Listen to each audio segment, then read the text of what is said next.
मूलभूत सुविधा जो मजदूरों को मिलनी चाहिए, उनके आवास का जो है मेंटेनेंस होना चाहिए, निर्बाध बिजली मिलनी चाहिए, उनके क्वार्टर की जो वायरिंग है बिजली की जो जर्जर हो चुकी है उसको देखने बीसीसीएल के खजाने से और कोयला मंत्रालय के अनुदान से यह कार्य बिजली विभाग को दिया, लेकिन आज तक कोई कार्रवाई नहीं है। एक ऐसे थर्ड क्लास ठेकेदार को जो आज 5 साल और काम करवाया, आवास बनवाया, केमझरिया को सोच था वो कागज पर था, धरातल पर नहीं उतरा। और आज जो है वो आवास जो है वो धाराशायी हो रहा है, गिर रहा है और उसको जब तक बना हुआ है, पानी गिरता है, सीपेज करता है, बिजली का तार। नमस्कार, भारत लोकमत देख रहे हैं आप और मैं हूं आपके साथ राकेश कुमार। अभी मैं हूं कोयला नगर में, कोयला भवन पास में है और उसी का ये एरिया है। अभी शहीद स्मारक के पास हम लोग हैं और हमारे साथ हैं जनता मजदूर संघ के बीके झा जी। चलिए इनसे बात करेंगे और जानने की कोशिश करेंगे। अभी एक मुद्दा है जो कि आप देख रहे होंगे सोशल मीडिया के माध्यम से बहुत ज़्यादा वायरल हो रहा है, क्वार्टर का। यहाँ पे कंपनी के द्वारा यानी बीसीसीएल के द्वारा करोड़ों रुपए लगा करके आवास जो है बनवाया गया है, लेकिन इतने वर्षों बाद भी आज भी उसमें कोई रह नहीं रहा है और धीरे धीरे परिस्थिति ये बनी हुई है कि वो गिरने को तैयार है। यानी वहाँ पे जो भी खिड़की दरवाजे थे लोग निकाल के ले जा रहे हैं चोर लोग, और वो जो है धीरे धीरे जर्जर हो चुका है, अब गिरने की स्थिति में आ चुका है। चलिए जानने की कोशिश करेंगे और बात करेंगे कि आखिर कंपनी ने इतना पैसा लगाया, उससे क्या फ़ायदा और क्या नुकसान हुआ है अभी तक। तो आपका स्वागत है भारत लोकमत पे। अभी तक जो प्रबंधन ने आवास जो बनवाया है, उस आवास के सिलसिले में आपको यह बताना चाहता हूं जी कि जो भी आवास है वो झरिया एक्शन प्लान के तहत बनाया गया था कि वहां के मजदूरों को यहां शिफ्ट कराया जाएगा जी। करोड़ों रुपया इसमें खर्चा किया गया, लेकिन प्रबंधन जो है एक भी लोगों को वहां से ला करके यहां आवास में शिफ्ट नहीं कराया जी। जिसके चलते आपको कंपनी को करोड़ों रुपया का लॉस हो रहा है और वो आवास जो है धीरे धीरे गिर रहा है जी। और जो भी अधिकारी, जो शीर्ष अधिकारी हैं, डायरेक्टर हैं, जो इस कंपनी को चलाने का काम करते हैं, उनका अपॉइंटमेंट 2 साल 3 साल के लिए होता है। वो आते हैं और अपना पीरियड, अपना टाइम समाप्त करके चले जाते हैं जी। लेकिन बीसीसीएल का जो भविष्य है वो खतरे में जा रहा है जी।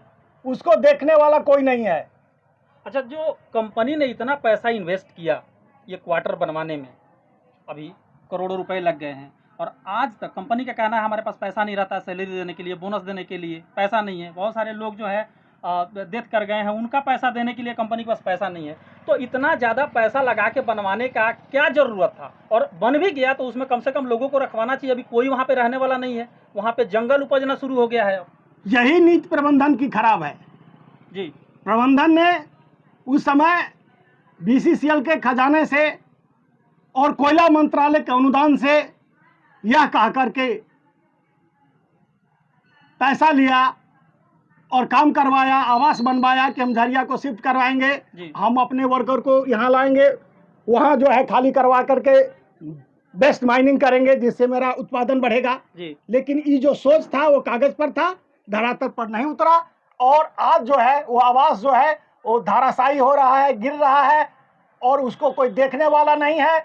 इसीलिए जनता मजदूर संघ की ओर से मैं मांग करता हूं कि वैसे आवासों को चिन्हित करते हुए और प्रबंधन जो है वो लीज पर उस क्वार्टर को दे। जो सेवानिवृत्त कर्मचारी हैं, जो बीसीसीएल से जुड़ा हुआ लोग है, वैसे लोगों को उस आवास में बसाया जाए ताकि उस आवास का रखरखाव ठीक से हो सके। यानी लोग अगर रहेंगे तो मतलब उसका रख रखाव होगा, मरम्मत होगा और बचा रहेगा। नहीं करने से आज आप भूली टाउनशिप में जाइएगा तो भूली में कंपनी का एम्प्लॉय जो है मात्र 2000 है, 2500 है और सारे बाहरी लोग भूली टाउनशिप को कैप्चर करके रखे हुए हैं और प्रबंधन का बिजली पानी देना बाध्यता हो गया है और बिजली का लाखों रुपया का बिल आता है जिसको प्रबंधन भुगतान करती है, उसमें बाहरी लोग रहते हैं, कंपनी के लोग नहीं रहते हैं और वही स्थिति जो है यहाँ बनने जा रही है। इसीलिए प्रबंधन को तुरंत संज्ञान में लेकर के आवश्यक कदम उठाना चाहिए। जैसे आप लीज की बात कर रहे हैं अगर लीज पे कंपनी देती है तो उसे क्या बेनिफिट होगा, कंपनी को क्या फायदा होगा? कंपनी जो लीज लेगी उसके एवज में कुछ कंपनी को मिलेगा जी जो भी तय होगा, जी तो उससे कंपनी को आय होगा। जी और कंपनी की आर्थिक स्थिति जो आप बोले कि समय पर तनख्वाह नहीं हमारे कर्ज लेकर के मिलता है जो भी, जी उस तरह की स्थिति से निपटने के लिए इन सारी योजनाओं को क्रियान्वित करके कंपनी अगर चाहे तो कंपनी को आर्थिक स्थिति को सुधारा जा सकता है। जी। हमारे साथ अरुण प्रकाश पांडे भी हैं, इनसे भी हम बात करेंगे। अभी जो क्वार्टर का मरम्मत का जो काम हो रहा है, ये किनको जो है कॉन्ट्रैक्ट दिया गया है? यहाँ पे मजदूरों का क्वार्टर का तो मरम्मत हो नहीं रहा है, जो भी बड़े अधिकारी हैं उनका क्वार्टर का मरम्मत हो रहा है। तो जो मजदूर और जो बड़े अधिकारी हैं, इन दोनों का जो जान का कीमत है ये अलग अलग है क्या? अगर कोई क्वार्टर टूट के गिरता है तो उसमें तो आदमी मरेगा, उसके परिवार के लोग मरेंगे, आखिर क्यों नहीं हो रहा मरम्मत उनका? सबसे पहले मैं कहना चाहूँगा कि बीसीसीएल में अनलीगल टेंडर हो रहा है जी। जो ज़रूरत महसूस नहीं है उस चीज़ का भी टेंडर कराया जा रहा है। करोड़ों करोड़ रुपया जो है अनलीगल तरह से जो है टेंडर करके पैसा को बर्बाद किया जा रहा है। जी। मूलभूत सुविधा जो मजदूरों को मिलनी चाहिए, उनके आवास का जो है मेंटेनेंस होना चाहिए, जी। उनको स्वच्छ जल मिलना चाहिए, निर्बाध बिजली मिलनी चाहिए, उनके क्वार्टर की जो वायरिंग है बिजली की जो जर्जर हो चुकी है जी। उसको देखने वाला कोई नहीं है। लेकिन अधिकारियों का जो क्वार्टर है उसको तोड़ के, जो ज़रूरत नहीं है उसको भी तोड़कर, और उसमें जो है करोड़ों करोड़ रुपया जो है ठेकेदार के माध्यम से उसमें काम कराया जाता है, बिना कोई एक्शन प्लान का उसमें काम हो रहा है।